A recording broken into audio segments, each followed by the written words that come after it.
समझिए, लिंग निर्धारण क्या है। लिंग निर्धारण गुणसूत्र के द्वारा होती है। तो गुणसूत्र क्या है उस चीज़ को समझिए।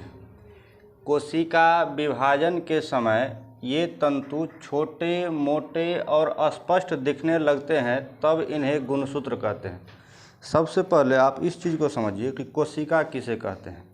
जैसे मान लीजिए कि ये मार्कर है, इस मार्कर को यदि हम दो भागों में तोड़ दें, फिर से इसे दो भागों में तोड़ दें, इसे छोटे छोटे बहुत ही कणों में अगर हम लोग डिवाइड कर देंगे, इस कण को भी यदि हम लोग डिवाइड कर देंगे तो उसी को हम लोग क्या कहते हैं, कोशिका। जैसे ये मार्कर बना हुआ है तो बहुत सारे कणों के मेल से बना हुआ है, तो उसी कण को क्या कहा गया है, कोशिका कहा गया है। लेकिन ये आपके आँखों से तब तक दिख रहे हैं, तब तक ये रियल में कोशिका नहीं है। वह और भी टूट सकते हैं, तो ऐसे भी कोशिका होती है जिसे आप आँखों से नहीं देख सकते हैं। तो तब तक वह गुणसूत्र नहीं कहलाएंगे जब तक कि आप इसे आँखों से नहीं देख सकते हैं। जब वह कोशिका आँखों से दिखने लगेंगे तो उसे हम लोग क्या कहेंगे, गुणसूत्र कहेंगे।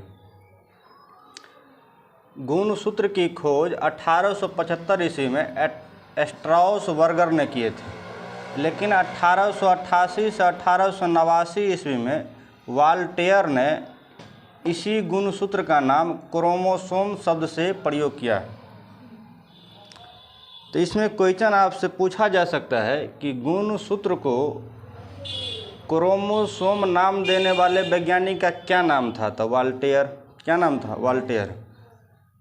क्रोमोसोम को स्ट्रासबर्गर ने क्या नाम दिए थे, तो गुणसूत्र। स्ट्रासबर्गर ने गुणसूत्र नाम कितने ईस्वी में दिए थे, तो 1875 ईस्वी में।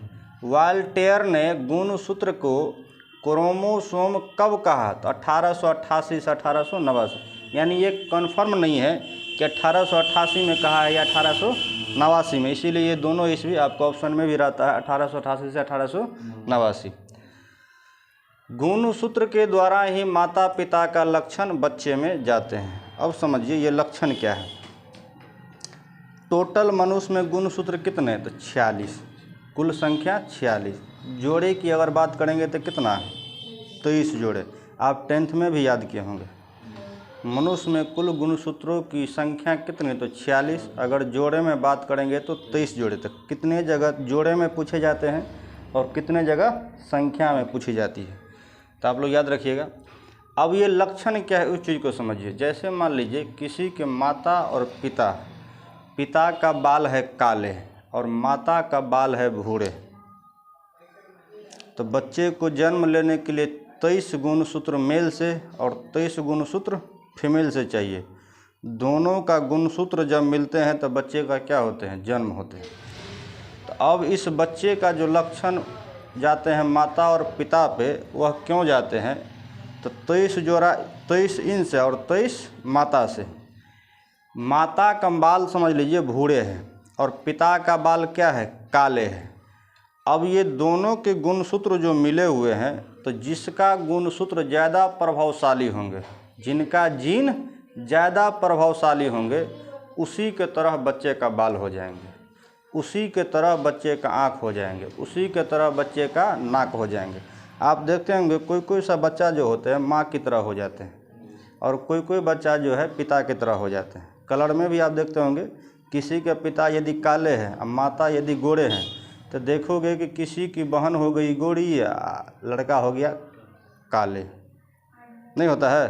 तो इसका अर्थ ये है कि उस समय माता की गुणसूत्र जो है, जीन जो है ज़्यादा प्रभावशाली हुए होंगे, इसीलिए उसका कलर किसकी तरह हो गए, माता की तरह। और जब पिता के गुणसूत्र यानी जीन प्रभावशाली होंगे तो वह हो जाएंगे पिता की तरह। नोट नंबर 1 में लिखे हैं कि सेम जाति में संख्या क्या होते हैं, बराबर, और अलग अलग जाति में अलग अलग संख्या होते हैं। ये किसकी संख्या की बात है, तो गुणसूत्रों की। किसकी है, गुणसूत्रों की। तो यहाँ पर देखिए ये है जाति, 1 से लेकर 13 तक है। ये है गुणसूत्र और ये है जोड़े। मनुष्य में कुल गुणसूत्रों की संख्या कितनी, 46। जोड़े में अगर बात करेंगे तो कितना, 23। तो आप लोग जानते ही हैं कि जोड़े का अर्थ है 2 का 1, 2 का कितने जोड़े, 1 जोड़े। तो 46 का आधा कितना 23, तो वह 23 जोड़े। मक्खी में कितने संख्या है गुणसूत्रों की, तो 12, जोड़े कितने 6। मच्छर में कितने गुणसूत्रों की संख्या 6 और जोड़े कितने 3। मधुमक्खी में गुणसूत्रों की संख्या 32 और जोड़े कितना 16। बिल्ली में गुणसूत्रों की संख्या 36 और जोड़े 18। कुत्ते में गुणसूत्रों की संख्या 78 और जोड़े 39। गाय में गुणसूत्रों की संख्या 60 और जोड़े 30। फूलगोभी में 18 गुणसूत्रों की संख्या और जोड़े में 9। मूली में गुणसूत्रों की संख्या 18 और जोड़े 9। पपीता में गुणसूत्रों की संख्या 18 और जोड़े 9। मूंगफली में गुणसूत्रों की संख्या 40 और जोड़े 20। प्याज में गुणसूत्रों की संख्या 16 और जोड़े 8। चावल में गुणसूत्रों की संख्या 24 और जोड़े 12। तो आप ध्यान रखिएगा, आपको इसमें से किसी का भी गुणसूत्र पूछा जा सकता है। जैसे मान लीजिए पूछ देंगे कि प्याज का गुणसूत्रों की संख्या कितना, तो 16। जोड़े में पूछेंगे तो 8। अगर आप ये संख्या याद कर लेते हैं तो जोड़ा ऑटोमेटिक याद हो जाएंगे, या यदि आप जोड़े याद कर लेते हैं तो संख्या ऑटोमेटिक, क्योंकि संख्या का दोगुना क्या हो जाएंगे, जोड़े का दुगुना हो जाएंगे संख्या, और संख्या का आधा जोड़े। तो आप इस दोनों में से किसी एक को याद कर सकते हैं, एक याद कर लीजिएगा तो एक ऑटोमेटिक हो जाएंगे। तो इसको ज़रा सा याद रखिएगा। आपको किसी का भी पूछ सकता है गुणसूत्र कितना, फूलगोभी का पूछ देंगे तो 18, गाय की पूछ देंगे तो 60, बिल्ली का तो 36। पूछ देंगे कि सबसे ज़्यादा गुणसूत्रों की संख्या किसकी, कुत्ते की। किसकी है, कुत्ते की। सबसे ज़्यादा गुणसूत्रों की संख्या कुत्ते की है। तो इस चीज़ को भी याद रखिएगा।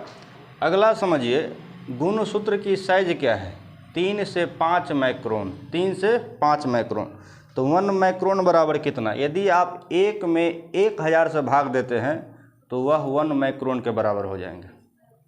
यदि आप 1 में 1000 से भाग देते हैं तो वह कितने का बराबर, 1 माइक्रोन के बराबर, यानी 0.00 संख्या में आएंगे। नोट नंबर 1 में दिए हैं कि एक कोशिका में 46 गुणसूत्र होते हैं। नोट नंबर 2 में मानव शरीर 1000 खरब कोशिकाओं से बना है। ये भी आप याद रखिएगा, 1000 खरब कोशिकाओं से बना है। अगला है, बच्चे माता पिता की तरह क्यों होते हैं। तो बच्चे को जन्म लेने के लिए 46 गुणसूत्र की जरूरत, जिनमें 23 पिता के द्वारा प्राप्त होते हैं और 23 माता के द्वारा प्राप्त होते हैं। इसका मतलब है जन्म लेने वाले बच्चे के पास हर जीन के 2 संस्करण हैं, हर जीन के 2 संस्करण। तो आसान सी बात है कि 23 इसमें से और 23 इसमें से, तो दोनों का जो मिला हुआ, तो इसका मतलब दोनों का जीन काम करेंगे। तो बच्चे में हर जीन में कितने संस्कार है, 2 संस्कार।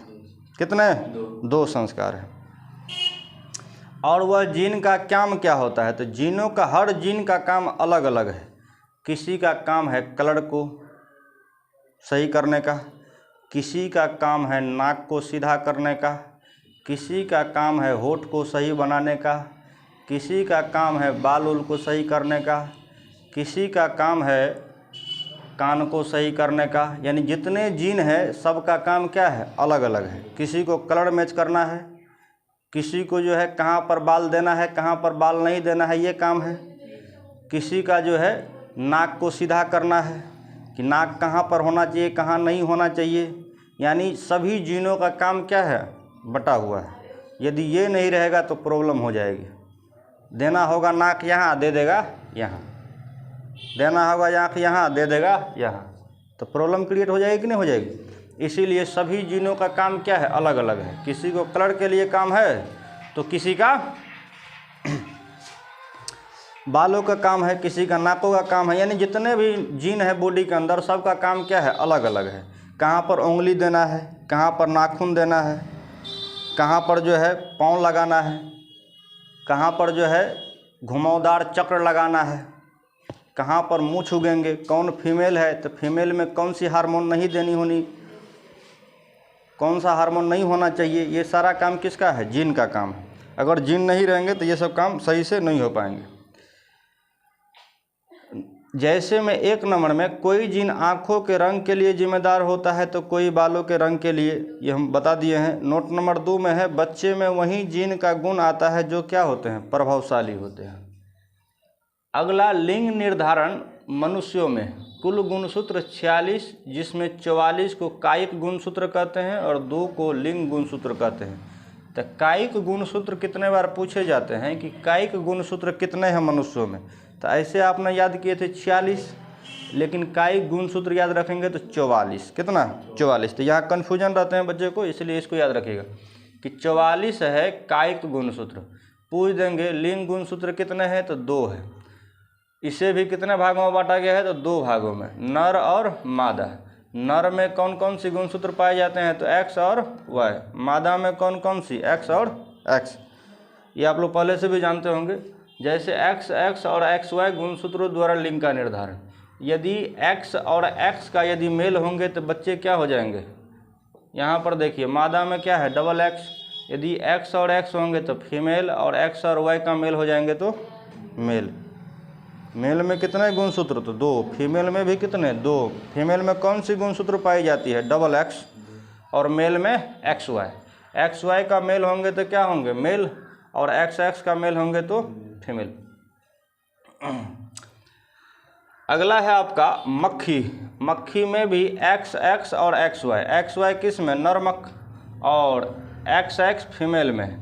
तो यहाँ भी X और X का मेल होंगे तो फीमेल, X और Y का मेल होंगे तो mail. X double X X0, इसे O नहीं पढ़ा जाता है, X0 पढ़ सकते हैं, XO भी पढ़ेंगे तो कोई दिक्कत नहीं है। तो यहाँ पर क्वेश्चन ये नहीं पूछते रहते हैं कि XX को मेल से फीमेल होंगे या मेल होंगे, XO को मेल से फीमेल होंगे या मेल होंगे। यहाँ पर क्वेश्चन ये नहीं, सिर्फ मनुष्य वाला में ऐसे पूछते हैं, बाकी में पूछ देंगे XX और XO गुणसूत्र किस में पाए जाते हैं। तो ध्यान रखिएगा, टिड्डी और खटमल में, टिड्डी और खटमल। इसी तरीक़ा से क्वेश्चन पूछता है XO XX गुणसूत्र किस में पाए जाते हैं तो टिड्डी और खटमल में। अगला आपसे पूछा जा सकता है कि ZZ या ZW गुणसूत्र किस में पाए जाते हैं तो कीटो, मछलियों या सरीसृप। सरीसृप का अर्थ होता है रेंगने वाले, जैसे सांप हो गए, केचुआ हो गए, जितने भी रेंगने वाले जंतु है वह सारा का सारा क्या है, सरीसृप है। वह उड़ेंगे नहीं, वह सारा क्या है, रेंगने वाले जो भी होंगे वह क्या हो जाएंगे, सरीसृप। यहीं तक था ही। तो अब एक बार हम क्वेश्चन पूछ देते हैं, आप लोग बताइएगा। बताइए बिल्ली में गुणसूत्रों की संख्या कितनी, बोलिए 36। मधुमक्खी में गुणसूत्रों की संख्या 32। कितना है, 32। पपीता में गुणसूत्रों की संख्या 18। बताइए गुणसूत्र को दूसरा नाम देने वाले वैज्ञानिक का क्या नाम था, वाल्टेयर। क्या नाम था, वाल्टेयर। क्रोमोसोम नाम देने वाले वैज्ञानिक का क्या नाम था, वाल्टेयर। क्रोमोसोम कितने ईस्वी में वाल्टेयर ने नाम दिए थे, 1888 से 1889। ये दोनों मान्य है। स्ट्रासबर्गर ने किसकी खोज किए थे तो गुणसूत्रों की। किसकी, गुणसूत्र की। कितने ईस्वी में, 1875 ईस्वी में। बस इतना ही बात को याद रखिएगा।